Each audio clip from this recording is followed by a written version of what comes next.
So the economic impact of anything like an epidemic, like SARS or like nCoV, typically transmits through a four-letter F word, which is fear. Is that householders get worried. They stop doing certain things. Things like restaurants, entertainment, going to the cinema, going to theatres. And this can have a very, very substantial negative impact on economies.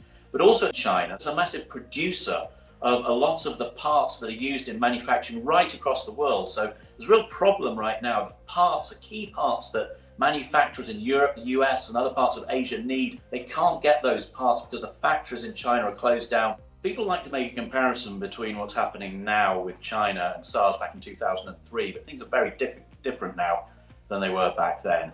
The scale of China's economy is much, much bigger. Back in 2003, China was about a $2 trillion size economy. Right now, it's about $14 trillion.